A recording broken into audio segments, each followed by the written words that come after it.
Eivor? A moment.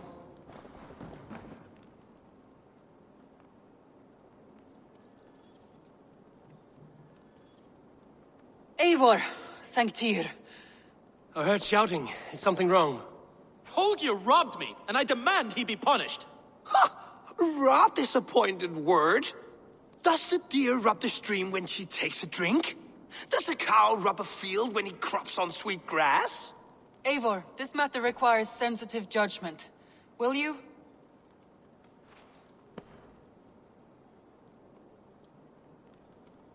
Of course.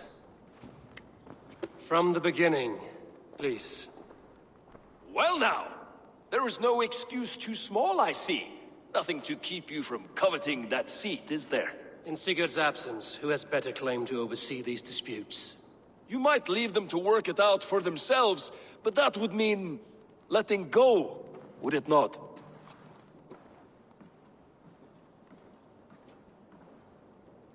Please start again.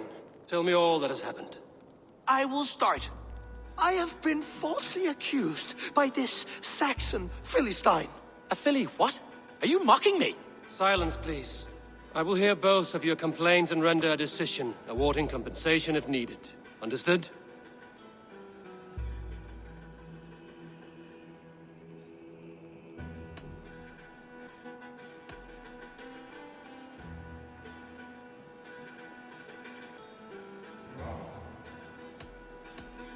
Rowan, tell me your version of these events.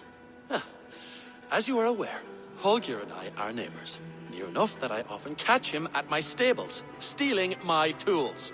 Borrowing. Holger, let him speak. Stealing, borrowing.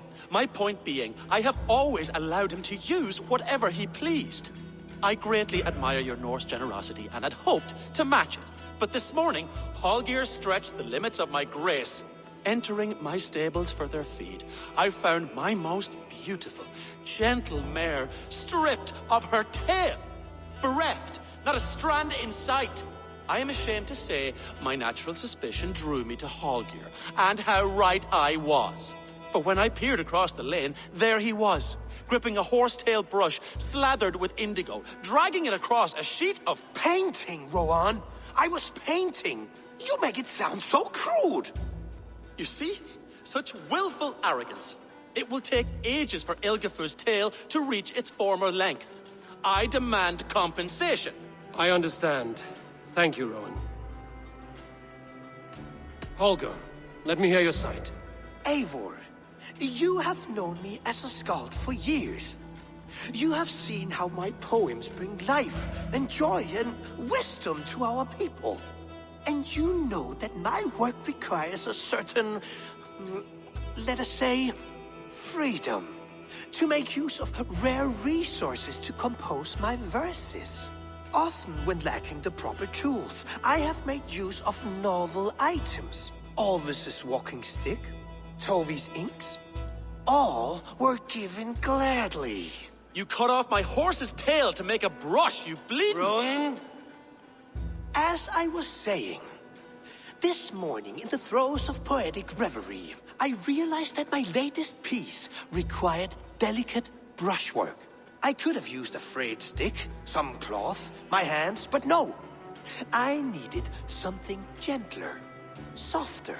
To make a perfect brush, I needed the fine hairs of a well-raised horse. And so I availed myself of a local resource. You clipped Alfgafur's tail to the rump, without asking. It was early. I did not wish to wake you.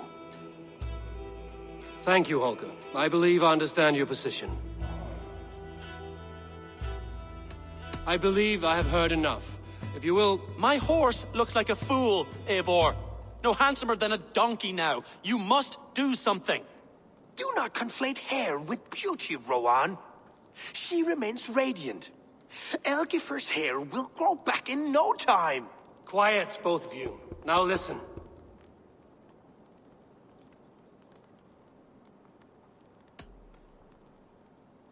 Rowan, however daft his approach, Holger meant you no harm and lost you no coin. The horse's hair will grow back.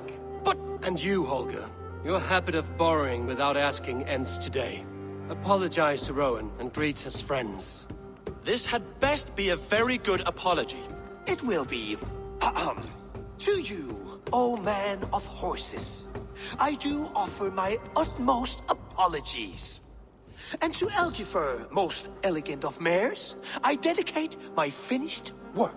You are respectively a king of men and a queen of horses, and I exalt you.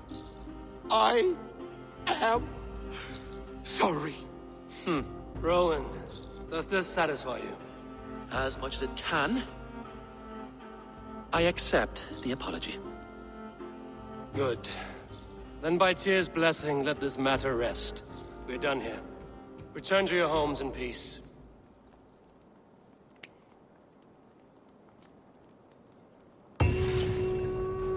I will return your tools and offer you one of my paintings as a sign of goodwill. Unless your paintings can regrow horsetails, I have no use for them.